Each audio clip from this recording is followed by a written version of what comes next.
while she's coming up, I will briefly give part of her introduction. Dr. Undie is an associate with Population Council's Reproductive Health Program in Nairobi. Since joining the council in 2009, her research has had a primary focus on sexual and gender-based violence in married adolescent girls.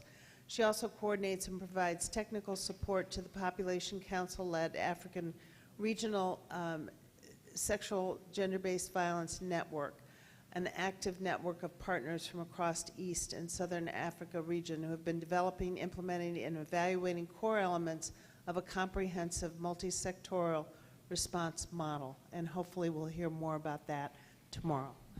Thank you very much, Jackie. Moderate this next session, which is again continuing our discussion from the audience. We have a tea break in about 20 minutes. We'll give you a little bit later. Okay. Thank you. Good afternoon, everybody. I'm standing down here instead of up here on the podium because this is going to be an interactive session.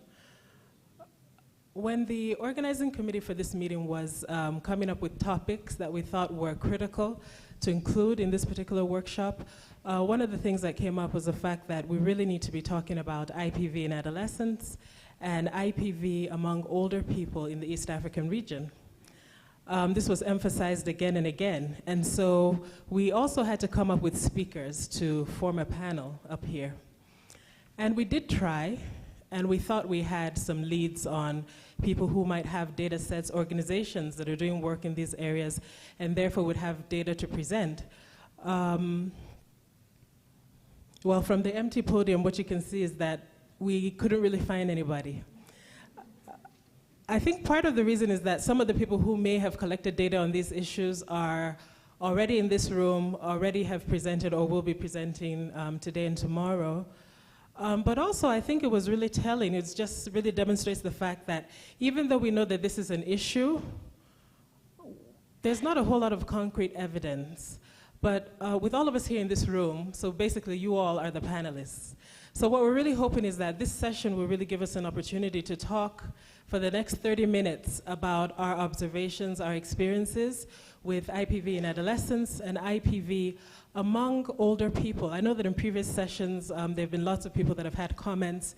You haven't always had the chance to say everything you wanted to say. Well, in the next 30 minutes, we do have that opportunity. I hope I'll have help with some of the microphones. In case people do have comments. Now for this session, I have a backup plan because there are no panelists, as I said, up here anyway. And so I thought, well, what if there's this awkward silence? What if nobody has anything to say?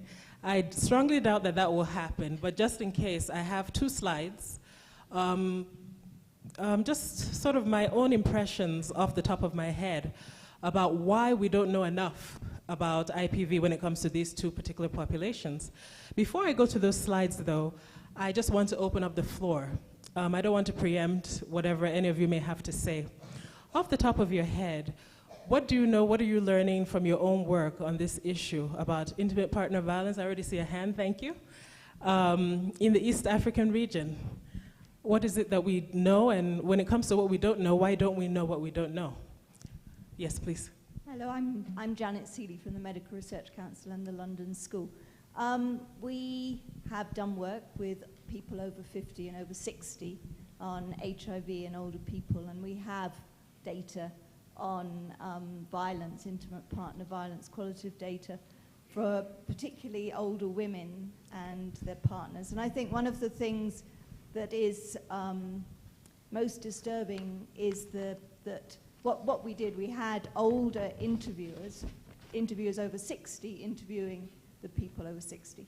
And I think that afforded the opportunity to open up about some of these things that are very hard to talk about. Right. And what some of the older women said was it's very hard to talk about these things to young health workers. It's very hard to talk to your relatives about them. Right. And we had older women, 60s, 70s, whose older husbands would be coming home drunk, who had been in other relationships, who were forcing them to have sex, and that was the last thing these women wanted. We had one woman who had a broken leg because of the violence from her husband. So it's there. It's not a huge data set, but we certainly have data and we've written about it. Thank you. Well, that's really good to know. I'm sure that we are taking note of these organizations so that next time we know who to call on. Any other comments, either about IPV in adolescents or IPV among older people in the region? What are you finding? Oh, I see a hand here, yes. And then Tom after that. I think in terms of looking at IPV in the region, we are having a good starting point. If you look at DHS Tanzania, DHS Uganda, and possibly DHS Kenya, we have some data emerging and authoritative data because we believe these are the routine data collectors at national level. So, however skeletal they might be, it's a good start. And if we complement this with the small projects, small programs coming up in countries, we have a good starting point. So, if possible, is it possible to come up with baseline? What is there in DHS Uganda? What is there in DHS Tanzania? What is there in DHS Kenya? And what are the gaps? And what has been done in terms of the academia? What are they doing? Is it possible to collect all this data and see what we have and the gaps in it? Thank you. Thank you for that comment. We had another hand back here at that table, and while the microphone goes over there, one thing about the DHS, though, is the age limit, though. So we're usually looking at those ages 15 to 49. So what that means is that, you know, we still leave the old people out. So something does need to be done if we're to establish a baseline, as you're indicating. Thank you. Yes, Tom? My name is Tom Omwenga from Child Aid Organization, Kenya. I would like to talk a little bit about intimate partner violence among adolescents. And I will specifically talk about what we are doing as an organization. Not necessarily that data is existing, but we are currently rolling out a program to look specifically on intimate dating violence among teens between the age of 12 and 14 years. And it's, we are through with the baseline survey, the formative research of that, which is being supported by MRC, SVRI South Africa. But what we are finding out is that, preliminary, what we are finding out is that, yes, there exists dating violence among young people. And why I say that there is violence among young people is because what young people tell us is not what exactly the parents believe is happening. Because parents have that denial that our children are too young at that age to even know what dating is. And when we started the program, they were like, this is not a good program to start because you're going to teach our children bad manners. But really, what is happening is that, yes, there is some emerging data, and we hope that you're going to have an intervention to address this after we have all the data analyzed, although it was a very small project. It's a small sample that we are doing that can advise maybe a bigger scale program to be rolled out in Kenya to look at specifically the younger population, as opposed to a lot of work that is being done on gender-based violence in the country. And I think a lot has been done in Kenya on gender-based violence on the older populations. Thank you. There's another hand at this same table. I'm Anique Givers from the South African Medical Research Council and Sexual Violence Research Initiative. I just want to add on to what Tom was saying, because we've done quite a bit of work with adolescents in South Africa regarding IPV, and I think it's an absolutely crucial population, because if we're going to make serious steps in terms of primary prevention, young adolescents really is where we need to put a lot of effort, because a lot of adolescents we know are starting to become interested in it, even if they're not starting to date. But my experience and what the teams are telling us, the teams that we're working with in the region, in Uganda, Tanzania, and Kenya, are telling us that there's a lot of anxiety from adults, whether it's teachers, whether it's parents, around adolescents becoming interested in and starting these kinds of relationships. And it's not necessarily that they're worried about violence happening in those relationships, it's more around sexual and reproductive health issues that they're anxious about. But I think that starting to work with parents, work with teachers, and helping to promote healthy relationships and healthy norms around dating relationships for this young population is really important.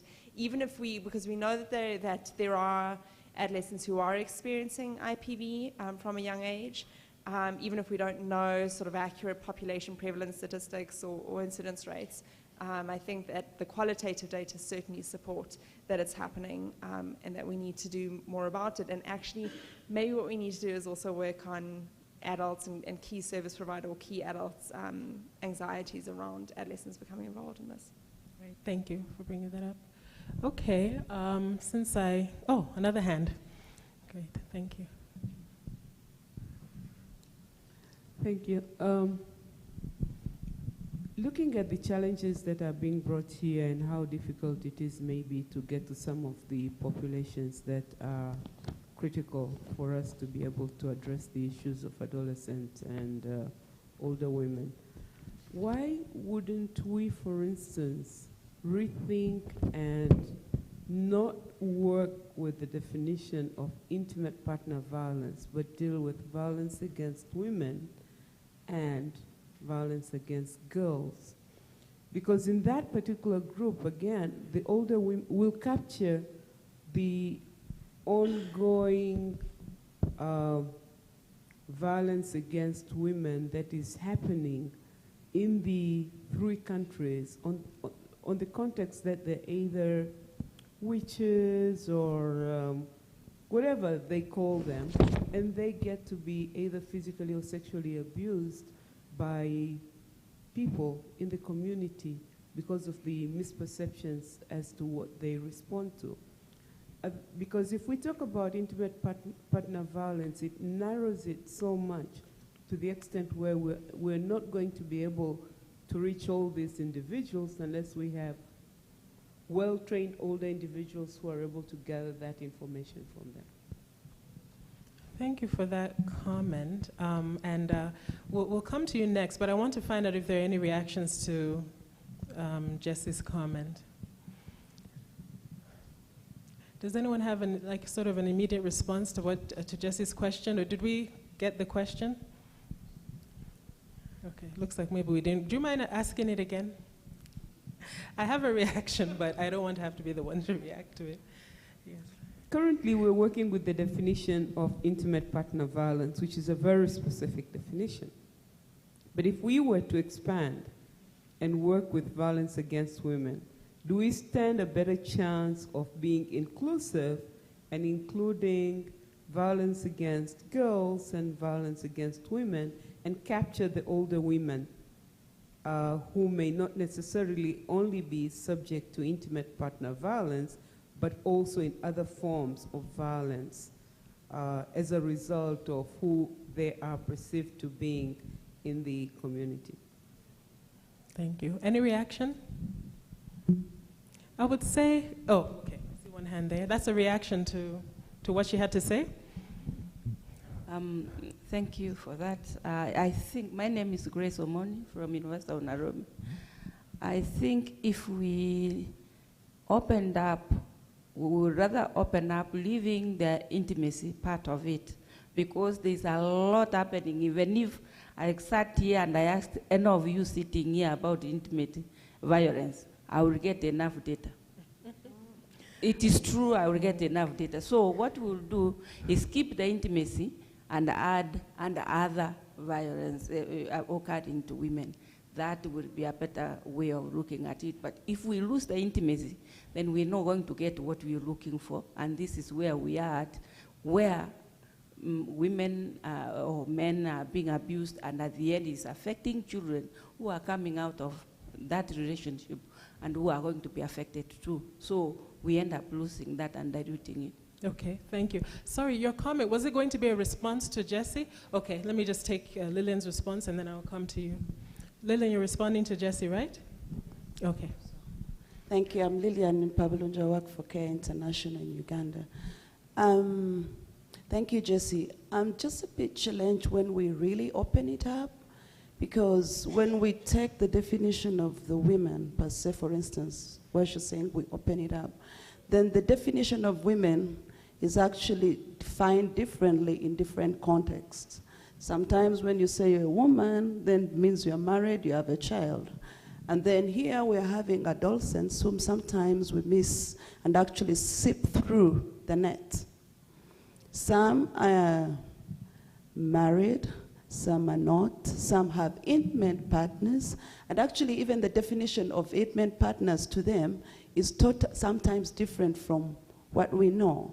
From my experience with young people, young girls, it's fine like somebody you've been with for a longer period of time.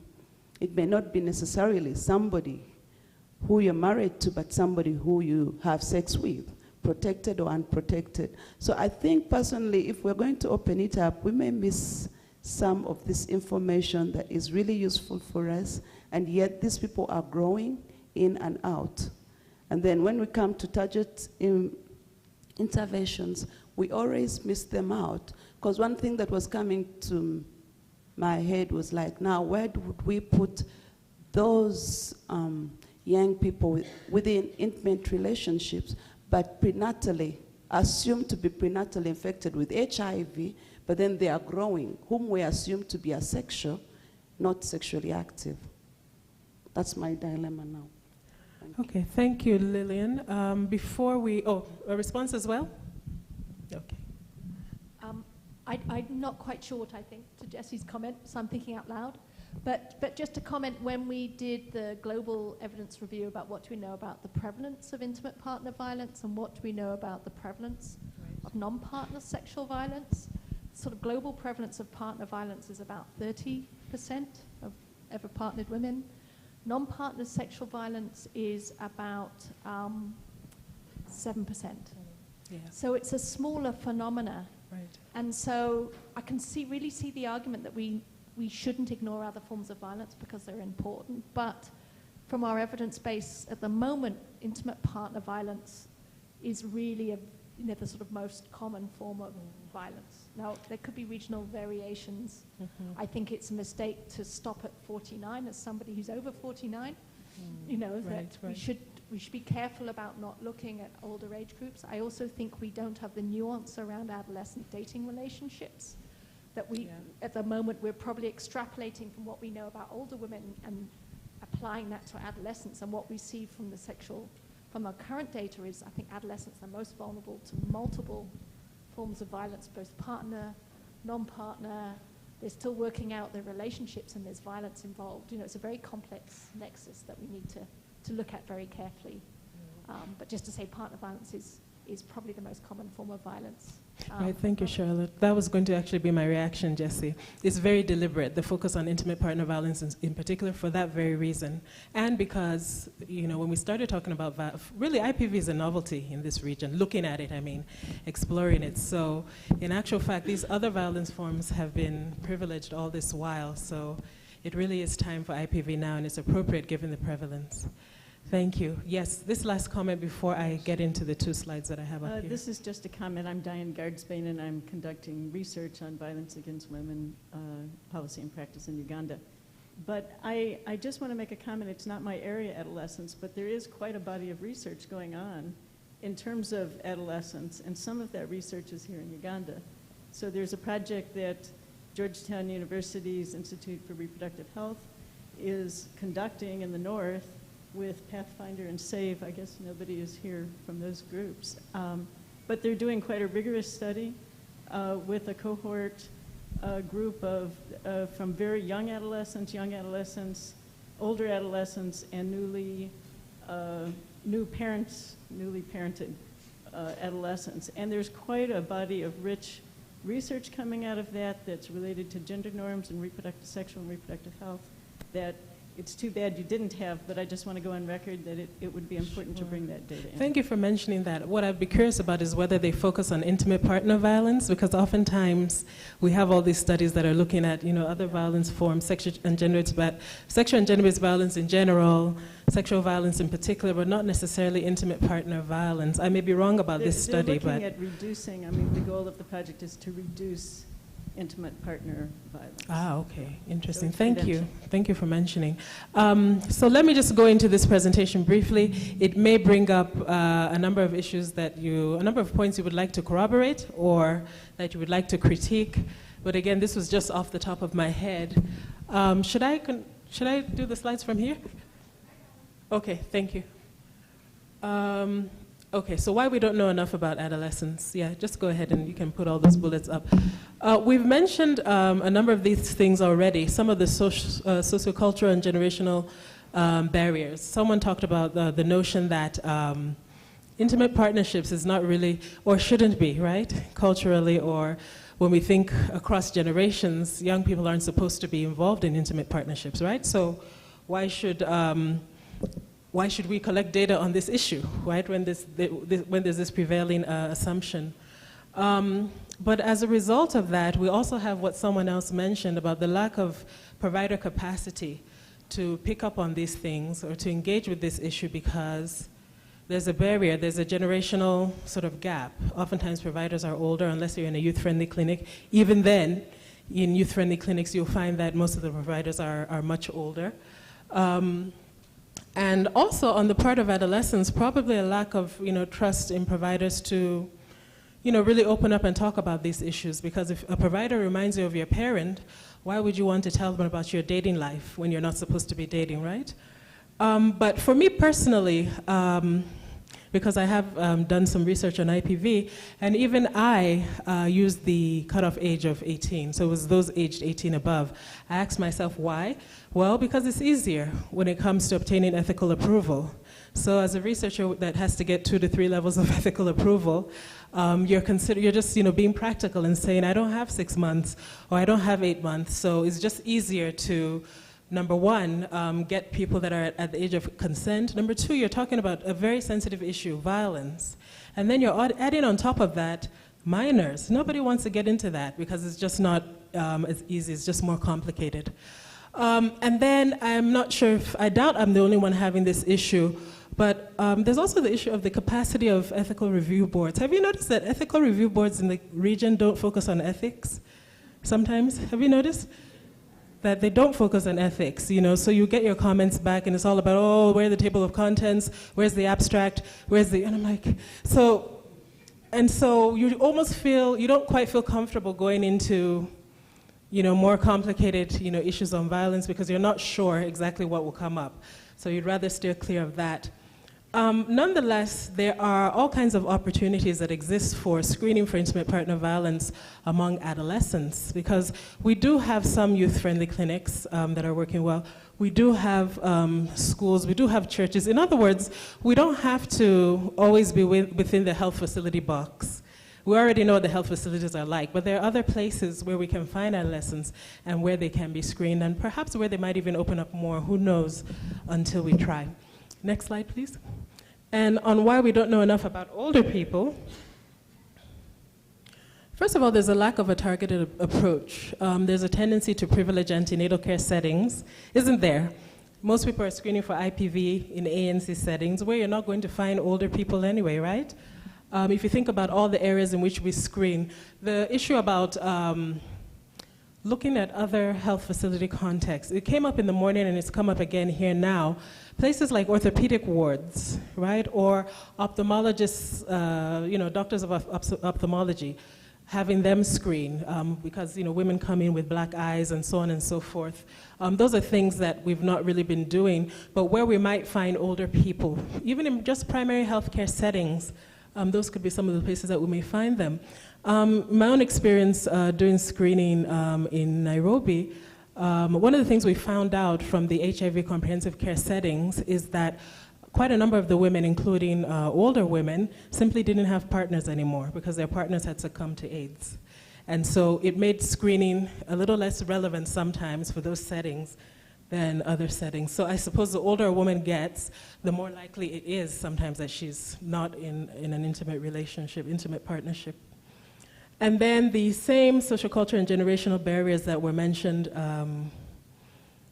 earlier, the fact that not every provider is going to feel comfortable talking to a 65-year-old woman asking her, very sensitive screening questions, asking her about her sex life, asking if anyone has ever hurt her physically, so this person is sort of like your mother. How do you ask? So there are those barriers, not just for the younger people, but also for the older ones. I can really empathize. And also, if you've also noticed, when you talk to providers about gender-based violence, a lot of them, maybe that's changing now, but I know that in the last, maybe about 3 years ago or so, when I started working on the issue of screening, what I found is that providers were conceptualizing gender-based violence as sexual violence, specifically. And that's because we've done a lot of good work on legislation, policies, all kinds of things around sexual violence in particular.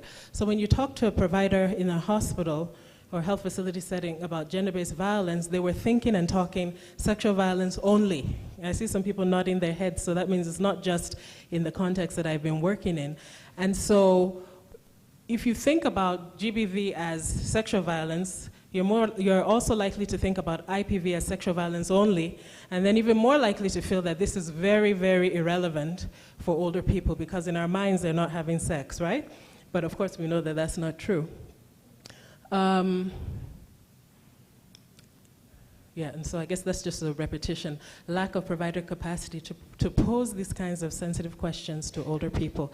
That's where these slides end. So in the next, we have about 9 more minutes for any more burning comments that may have come to mind as we've gone through these 2 slides. I see Jesse's hand. Anyone else?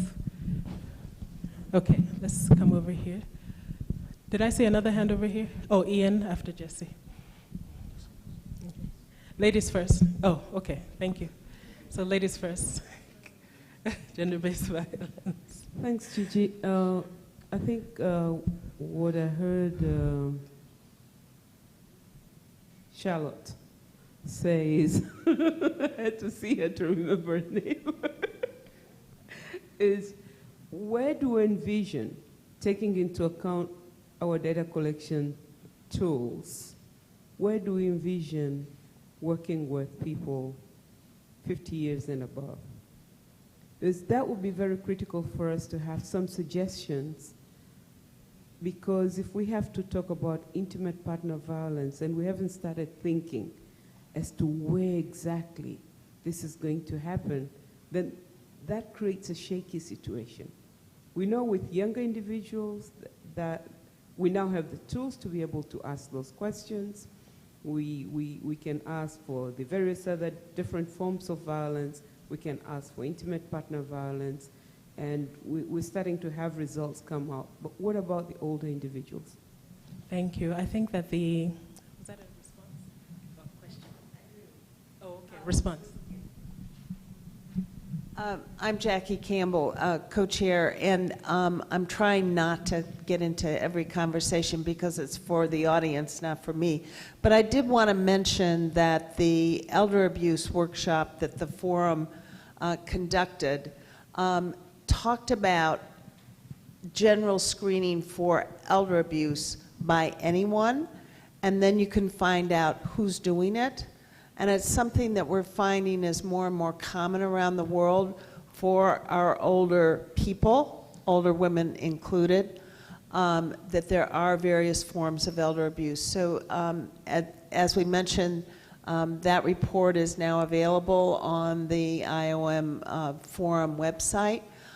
And I believe it has some suggestions for ways to screen for elder abuse. And then you can find out who's doing it. So that takes away the issue of the relevance or lack thereof in certain contexts.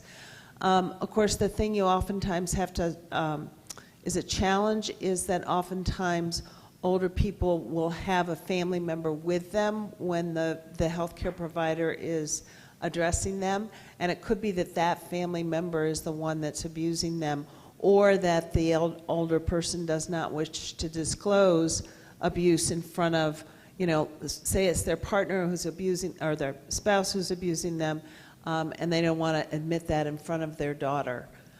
So privacy with screening for intimate partner violence or all forms of violence is always necessary. Thank you. I mean, it sounds like we could learn a lot from the current screening endeavors going on and, adapt them for older people, because those are the same issues with whatever population, really. But thank you. Was it Jesse? No, Jesse's done, right? Okay, it was Ian, sorry. I think, for me, this session has been critically important because I'm getting concerned about how far we get away from IPV, because this is the Forum on Global Violence Prevention, and we've got so many ways of qualifying violence. I mean, at one extreme you've got war, genocide, etc. At the other you've got smacking children. I mean, we've got to cut it off at some point, and I think if we're going to go with intimate partner violence, then a workshop at least needs to focus on those three words. What do we mean by violence, what do we mean by partner, and what do we mean by intimate? Because otherwise we are going to end up just talking about every type of violence, and that's not going to be helpful to anyone. So I think for working towards the conclusions from this workshop, we need to focus on and agree as a group, what are we defining as intimate partner violence, and what are we not defining? I think we do have to have some inclusion and exclusion criteria here. Otherwise, it's going to be a wishy-washy discussion and description around all types of violence that are very important, but there needs to be a focus to this workshop. Thank you, Ian.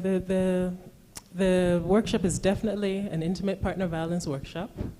I wish I had my laptop up here. There's a really, what I think is a really great definition of intimate partner violence, which starts out by talking about the fact that, there was a shift from using domestic violence, because when you think of domestic, you think of a house, to adults, you're not thinking of young people, you're not thinking of people in same-sex relationships, you're not thinking of, so intimate partner violence sort of covers that spectrum of people in a relationship or people who were formerly in a relationship, and the different kinds of violence, not just physical, sexual, and psychological, but even economic, the different kinds of violence that can occur within that intimate partnership. But thank you. So in case there was any confusion, this is a workshop on intimate partner violence for sure, but I think it's such a complex issue that, that affects so many other things that we've had to also talk about children and the impact of IPV on them as well, and a whole host of other things. I saw two more hands, and I think our time will be up. Thank you. Epode Florence is my name. I work with FIDA Uganda. I'm a practicing advocate with the High Court of Uganda. I wanted to make a comment concerning your first slide, where you talked about you had adolescents. Yes, adolescents, why we do not know much about adolescents. Okay. My experience with working with FIDA Uganda, especially in the section of children, is that traditionally the way we bring our children up, we bring them up to listen and to take what they are told to be naturally true. I had an experience of a case I followed up in Entebbe, where a teacher sodomized about 7 young boys, teenage boys. Those are the children that we got to know.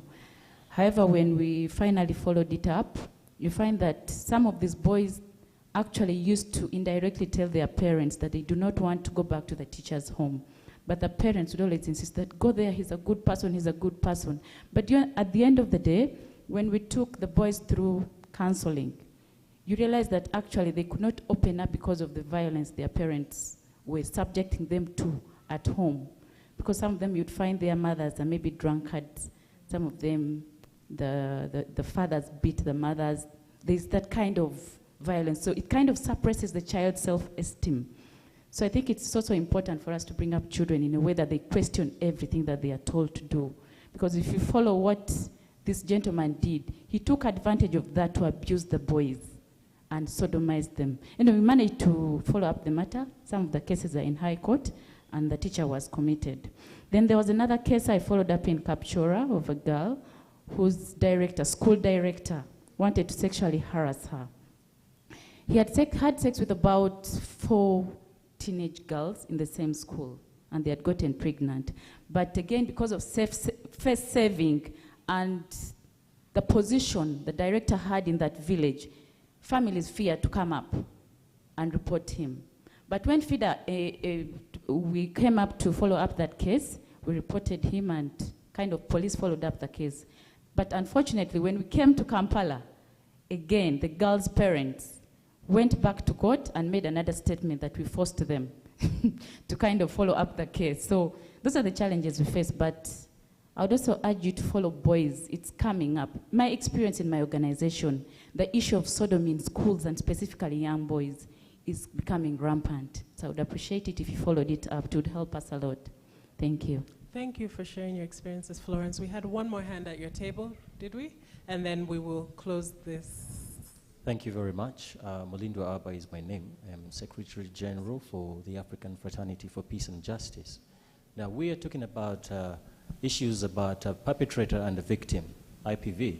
What happens, what do you do with screening a situation where the victim is also a perpetrator, or a perpetrator is a victim as well? Because you can't, the realistic point is, you can't be a victim only. There's never been a situation where you're just the victim, full stop. So how do you go about it, where the victim is also a perpetrator? Sorry, let me be sure I understand. When you say you can't be a victim only, do you mean all victims are also perpetrators? Is that what you mean? Yes, or? That's the realistic sense. You could do a survey in this. No, we could research. I mean, what is the evidence base? Take a situation. Well, thank you for raising that controversial issue. Our next session is actually on screening. Okay. So maybe we'll have an opportunity to talk more about that. I just saw one more hand, lady in purple, and then we'll close for tea. The last one is we go for tea, but mine is a general comment from where I see it in parenting in Africa. I think IPV is a parenting issue. The way we bring up our children has a lot of relationship with the way the children are socialized and parented. When you look at the adolescents, in the African context, the voice of the children is missing in their families. And so what they go through, they do not have that freedom to share out with their parents. And there's a disconnect between the parents and the children. So as the children grow up, we try to identify with them and bring them closely when they get to adolescence, instead of molding them early enough when they're still very young. And you find, even in the old people, the people who abuse the aged, most of them are young people, not their fellow aged or spouses, I would say so. I'm talking from, I come from Kenya, and there's a season where there was a lot of abuse on older women because the young men were feeling that the older women are free of HIV. And so there was a lot of cases being reported in the media of young men raping older women as old as 80, 90 years because they are free of HIV/AIDS.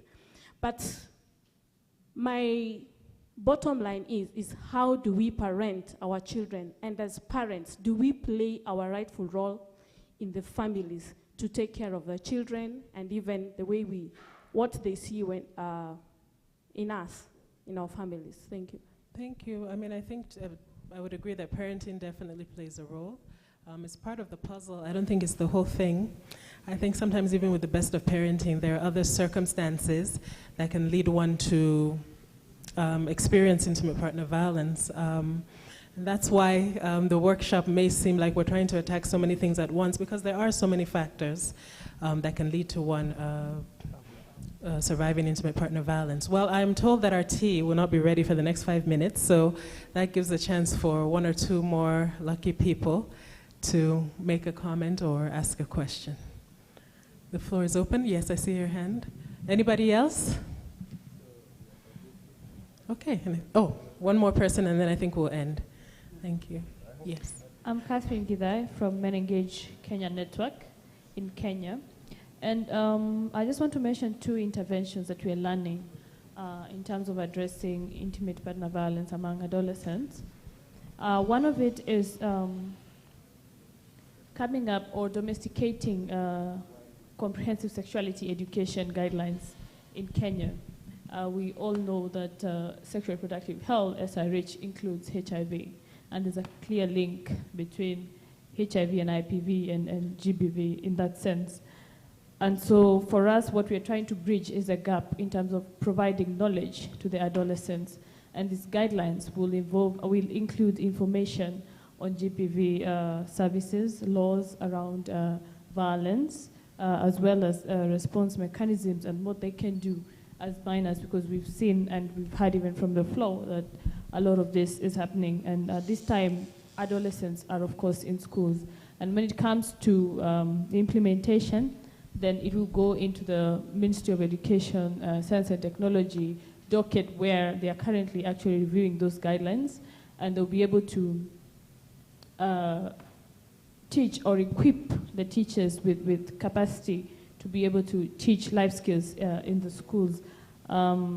Secondly, is on the Protection Against Domestic Violence Bill 2013 that is currently being discussed in Kenya, and we know IPV encompasses, domestic violence encompasses IPV, and this particular bill was in the initial form was meant to encompass violence that occurs even between spouses, partners that are not married, and that will include those that are dating, or even which includes the youth that are also in relationships that are not really formalized, and it also includes protection orders where the children are going to be protected in the sense of it expanded the cohort of who can seek protection orders for a child, which includes the service providers as well, child protection officers as well. But we know, and sadly so, in our country, the bill has been badly mutilated, but policy advocacy activities are going on,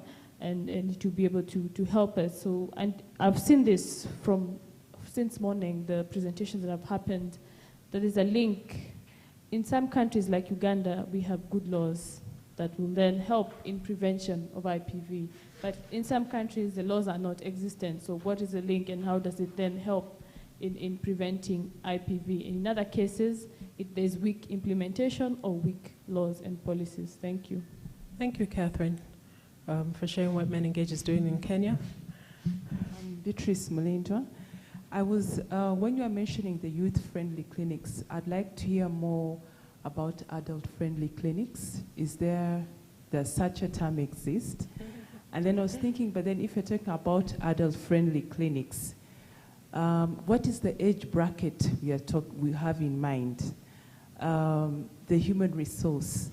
Maybe most of these people, I don't know, are past retirement age. So those are the things that come in my mind. Just to hear more about adult-friendly clinics. Thank you. Has anyone ever heard the term adult-friendly clinic? I never have. I think it's a great idea. I think our clinics are supposed to be adult-friendly, right? And the assumption was that they were adult-friendly, even though we know many of them are not. And then we're now trying to make them youth-friendly, and even that has been a challenge. So I actually have not heard the term before. I'm sorry? Well women. Okay. Are they called adult-friendly clinics, or is really just the adult-friendly concept? Please go ahead.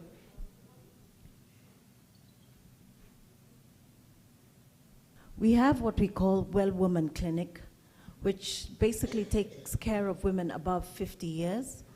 But essentially, in Kenya, it's principally in the private sector.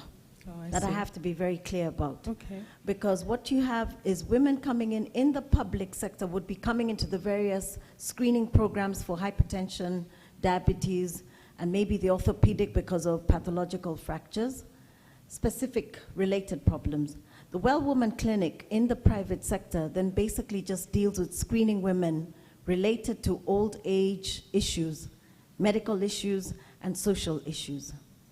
But it's not that well elaborated. Okay, well that's good to learn about. Does that address your question somewhat? Thank you. I had not heard about Well Women clinics particularly, and specifically for older women, and only in the private sector. I think that's a really important initiative. But I guess to answer your question, what we hear about is youth-friendly clinics, and the assumption is that the clinic in general is for the adult. So the innovation is in trying to make them youth-friendly. Yeah. Okay, well, it is now about 3:08 or 3:09, and I think whether our tea is ready or not, maybe we should bring this session to a close and then file out for tea if they're ready. Thank you all very much for participating in this lively discussion.